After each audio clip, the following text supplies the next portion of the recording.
여러분 안녕하십니까? 형법 강의를 시작하겠습니다. 자, 오늘은 우리 형법의 효력에 대해서 살펴봅니다.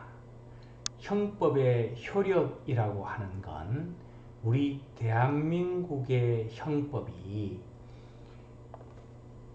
어디까지, 지구상에 어디까지 효력을 미치는지, 또 그 형법이 제정되고 발효되면 언제부터 언제까지 그 효력을 발하는지, 또 누구에게 발하는지, 이런 형법의 효력이 미치는 범위에 관한 그런 문제입니다. 자, 제일 처음에 우리 형법의 장소적 효력에 대해서 살펴봅니다. 형법의 장소적 효력이라고 하는 건 우리나라 형법이 세계 지구의 어느 지역까지 효력을 미치는가 하는 그런 문제입니다. 첫째로 속지주의입니다. 형법은, 우리나라 형법은 속지, 즉 땅에 관해서 효력을 미친다 이런 거죠. 즉 대한민국의 영토에 효력을 미칩니다. 자, 대한민국의 영토 하면 한반도와 부속 도서 이렇게 헌법에 규정되어 있습니다. 그러니까 우리 한반도 이 내륙하고 그 옆에 있는 섬들, 이것이 다 우리 대한민국의 영토죠. 자, 여기 이런 영토 또 하늘까지 영해, 바다 영해, 그 다음에 하늘 영공, 우리 그 국제법상 대한민국의 영토와 영해와 그 하늘이 미치는 영공까지, 자, 여기에 우리 대한민국의 형법이 효력을 가지니까 이 안에서 일어나는 범죄에 대해서는 우리 대한민국의 형법이 적용이 되는 겁니다. 그러니까 예를 들어서 대구에서 프랑스 사람이 독일 사람을 때렸다 그러면 그 프랑스 사람 폭행죄에 관해서는 우리 대한민국의 형법이 적용되는 거죠. 자, 그래서 이 장소적 효력의 첫째 원칙은 속지주의로 대한민국의 영토, 즉 한반도와 부속 도서에 미칩니다. 북한은 어떻게 되느냐? 북한은 원칙적으로 우리 대한민국의 땅입니다. 그런데 그 부분에서는 북한이라고 하는 어떤 괴뢰 정권, 즉 정당성이 없는 정권이 지금 불법적으로 점거하고 있는 것으로 우리 헌법은 이해하고 있습니다.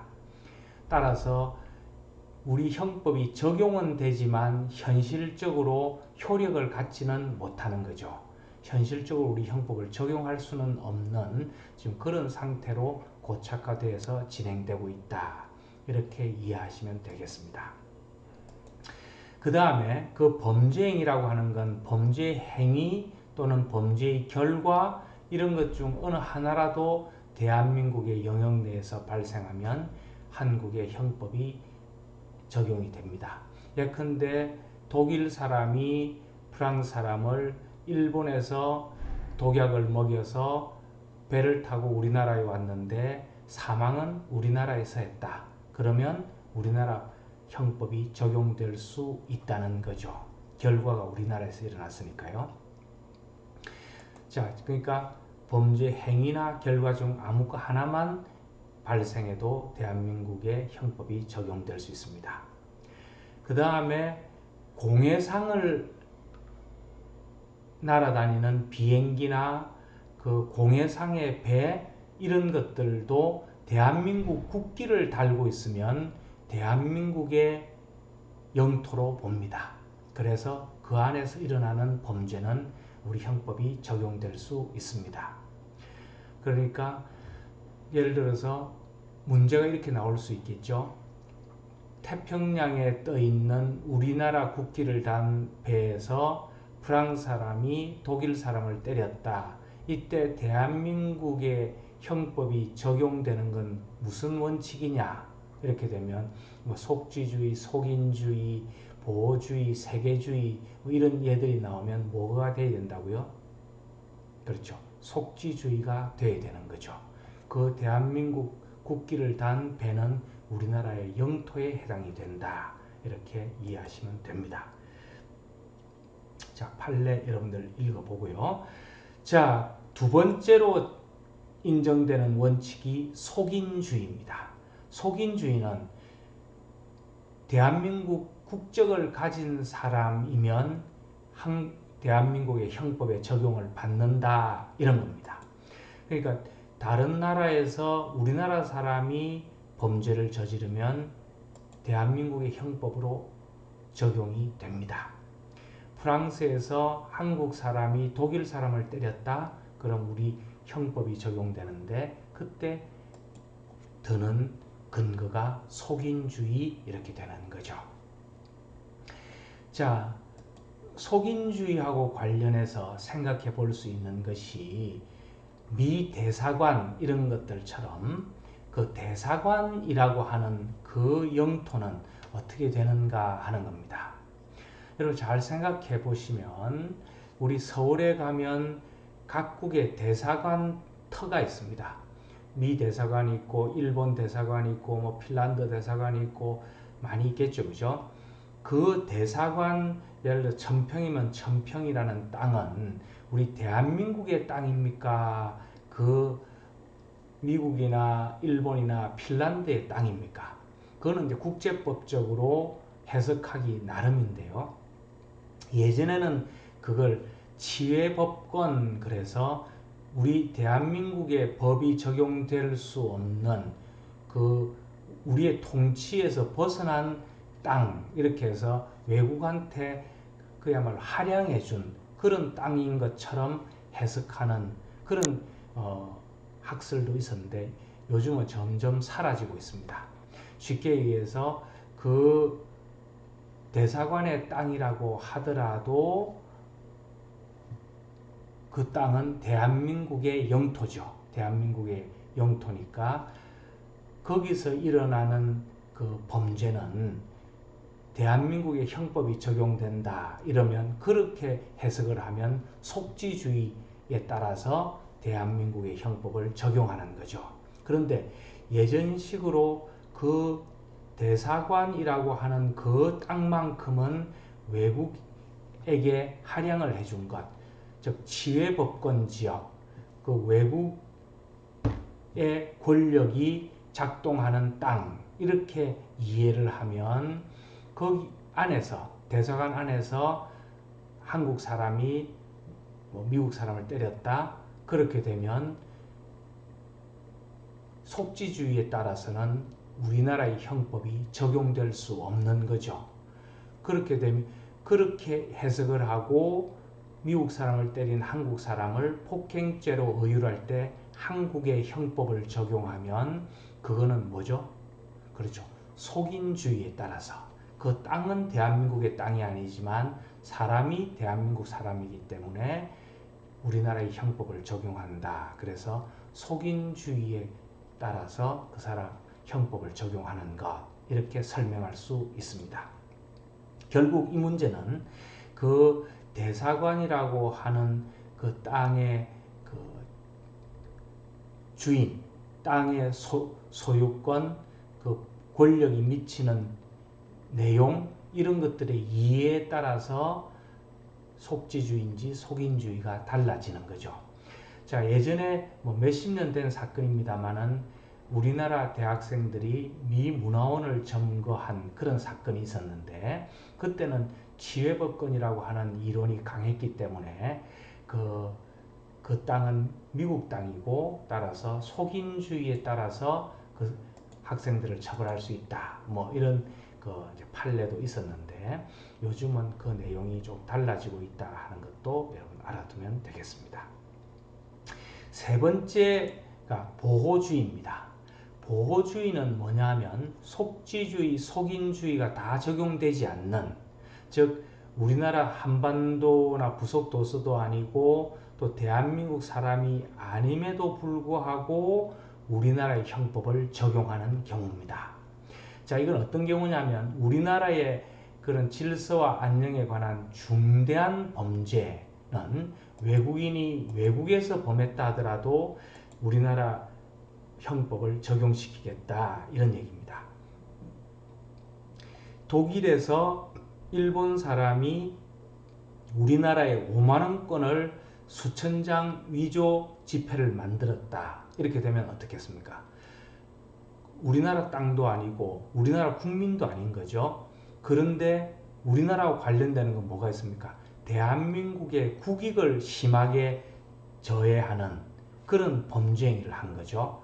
그러니까 이거는 속지주의나 속인주의하고는 상관없고 대한민국의 이익을 보호하기 위한 보호주의에 따라서 그 일본 사람을 우리 형법을 적용해서 처벌하겠다 하면 보호주의가 인정되는 거죠. 자, 우리나라는 보호주의를 취하고 있습니다. 근데 어떤 법이냐 하면 내란, 외환, 국기, 통화, 유가증권, 우표, 인지, 문서에 관한 죄중 일부, 인장에 관한 죄중 일부 이렇게 해서 이런 중대한 범죄들, 대한민국의 국익과 관련된 중대한 범죄에 대해서는 대한민국의 형법을 적용하겠다 이렇게 해서 보호주의를 일부 범죄에 대해서 시행하고 있다 하는 것 여러분 알아두면 됩니다. 자, 마지막으로 세계주의입니다. 세계주의는 뭐냐면 속지주의, 속인주의, 보호주의하고도 상관없는, 즉 우리나라 이익하고도 상관없는 인류 공통의 보호법익 이런 데 대한 범죄, 여기에 우리나라의 형법을 적용하는 겁니다. 그러니까 예를 들어서 이집트에서 이스라엘 사람이 미국의 항공기를 납치했다. 우리나라 영토도 아니고 우리나라 사람도 아니고 우리나라 이익하고 전혀 상관없죠. 그래도 대한민국의 형법을 적용하겠다. 이렇게 한다면 그거는 뭐죠? 세계주의가 되는 거죠. 대표적인 항공기 납치, 테러 범죄 이런 인류 공통의 그런 어떤 범죄들입니다. 근데 우리나라는 이걸 택하고 있지 않습니다. 따라서 우연찮게 우리나라의 그 법원에서 재판이 열린다 하더라도 우리나라의 형법을 적용할 수는 없는 거겠죠. 그 나라로 뭐 범죄인을 인도한다든지 이런 조치를 취하는 수밖에 없습니다. 자, 마지막으로 외국에서 받은 형의 집행, 외국에서 형의 전부 또는 일부의 집행을 받은 자에 대해서는 형을 감면할 수 있다 이렇게 되어 있습니다.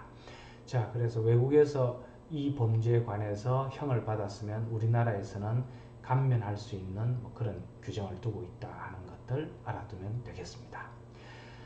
자, 다음에는 인적 적용 범위입니다. 인적 적용 범위는 구체적인 사람에 따라서 그 처벌 범위가 달라지는 거죠.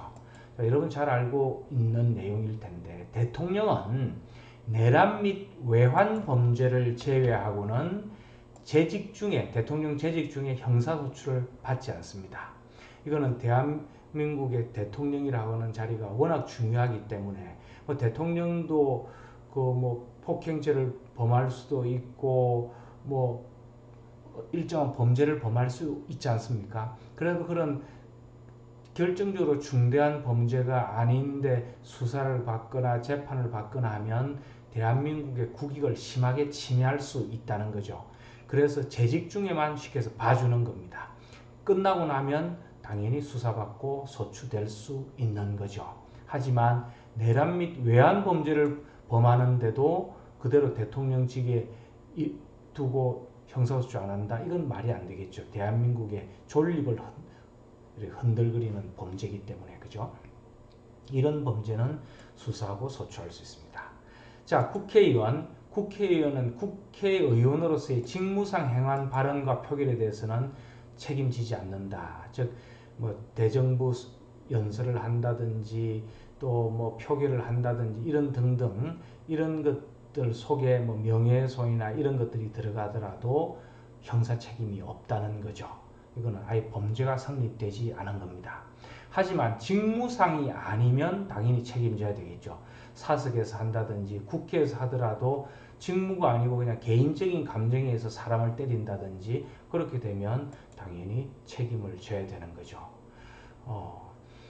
자, 그 다음에 국제법상의 예외, 그래서 외교 면제, 외국의 국가원수나 외교관에 대해서는 그냥 우리 형법을 적용시키지 않는 그런 외교 관례가 있습니다. 그 다음에 우리 소파라고 하는 그 미군에 대해서 일정한 그 재판권을 양보하는 그런 규정 내용이 있다는 거 알아두면 되겠습니다. 다만 소파라도 미국에서 우리가 재판권을 포기하고 한국에 그 범죄를 저지른 사람을 인도하면 우리나라 형법으로 의율할 수 있는 거죠. 약간 노예조항적인 성격이 있어서 논란이 되기도 합니다만 어쨌든 이거는 국가 간의 협정에 의해서 미군은 따로 이렇게 취급을 받고 우리나라에서 범죄를 저지르더라도 원칙적으로 미국이 먼저 재판권을 갖는다 하는 걸 알아두면 되겠습니다. 자, 다음에 나오는 것이 형법의 시간적 적용 범위입니다. 자, 이것이 가장 이제 핵심이고 내용도 좀 많습니다. 자, 하나하나 살펴보면 어렵지 않게 이해될 수 있습니다.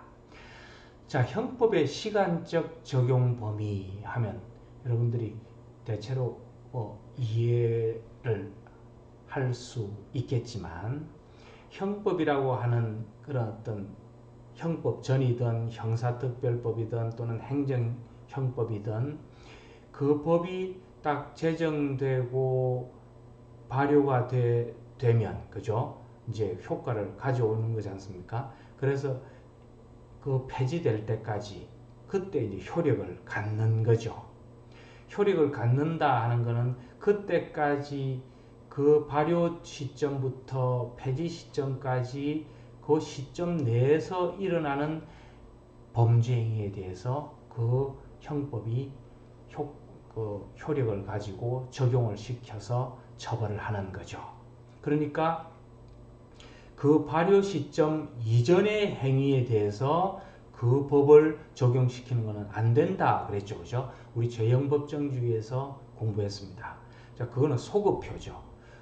그 발효되기 이전의 행위에 대해서도 적용돼서는 안 되고 또 폐지되고 난 이후의 행위에 대해서도 당연히 효력을 가질 수 없는 거죠. 자, 그걸 기본적인 원칙으로 합니다. 그래서 그걸 행위시법주의 그럽니다. 즉, 그 행위 시에 그 행위를 처벌하는 규정이 있어야지만 처벌할 수 있는 그런 원칙을 이야기하는 거죠. 자, 여기서 볼까요? 이제 발효가 예를 들어 2021년 1월 1일부터 2021년 12월 30일 날 종료된 그런 법이 있다. 예를 하나를 가정을 하면 요 1년간 일어났던 그 행위에 대해서 이 법이 적용을 하는 거죠. 자, 지금 내가 요렇게 밑에 좀 까맣게 이렇게 해놓은 이건 뭘 얘기하냐면 여러분들이 이런 의문을 가질 수 있습니다.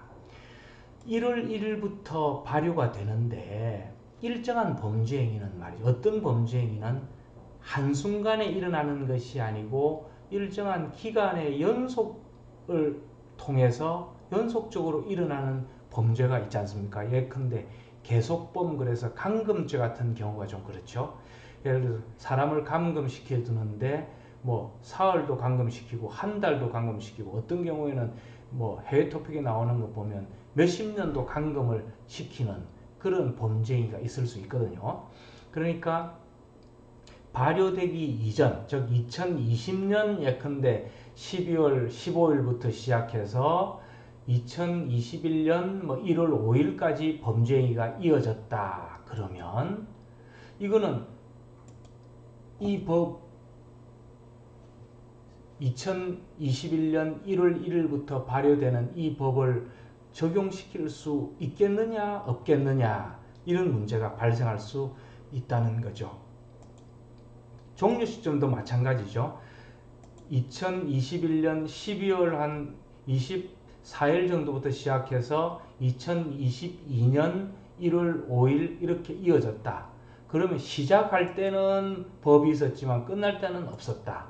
이 경우는 거꾸로 시작할 때는 법이 없었지만 끝날 때는 법이 있었다. 이렇게 그 시작과 끝에 양쪽으로 이어지는 이런 범죄 행위에 대해서는 이 법이 적용되냐 되지 않느냐 하는 이런 문제가 발생할 수 있습니다.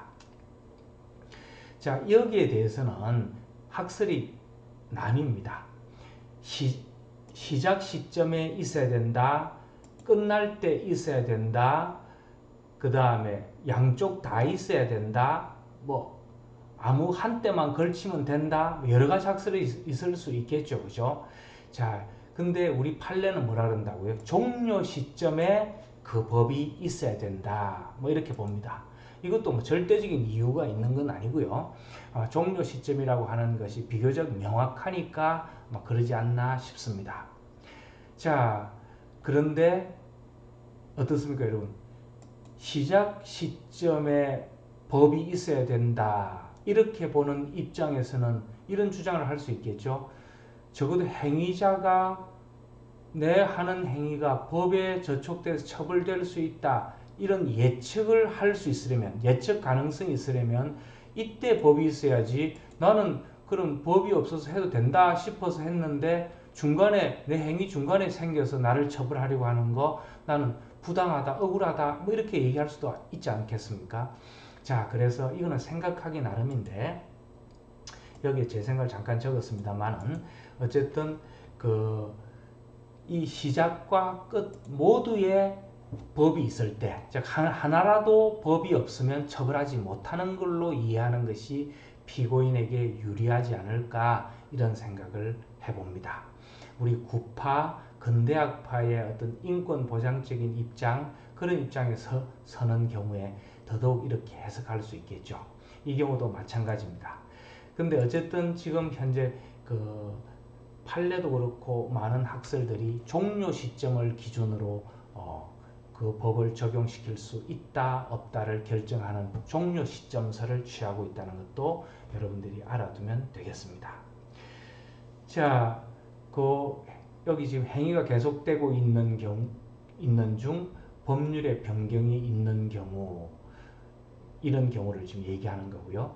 포괄일죄라고 하는 것이 일정한 행위가 이어져서 그 전체를 하나의 범죄로 보는 거니까, 그죠? 포괄일죄의 하나 예를 들어보면 예를 들어서 이런 겁니다. 무허가 직업 소개, 즉 직업 소개를 해주는 직업 소개소에서는 허가가 있어야 되거든요. 그러면 허가 없이 직업을 소개해주는 그런 행위들은 범죄에 해당이 됩니다. 우리나라 법에 의하면. 그러면 그 사람들이 예를 들어서 일주일에 걸쳐서 30건의 그런 무허가 직업 소개를 했다. 그러면 그거는 전체로 하나의 범죄, 즉 포괄일죄 이렇게 얘기를 합니다. 이건 나중에 우리가 죄수론에 가서 다시 공부할 텐데, 자, 이런 것들도 일정한 기간에 걸쳐서 일어날 수 있는 거죠. 자, 이런 이런 행위들에 대해서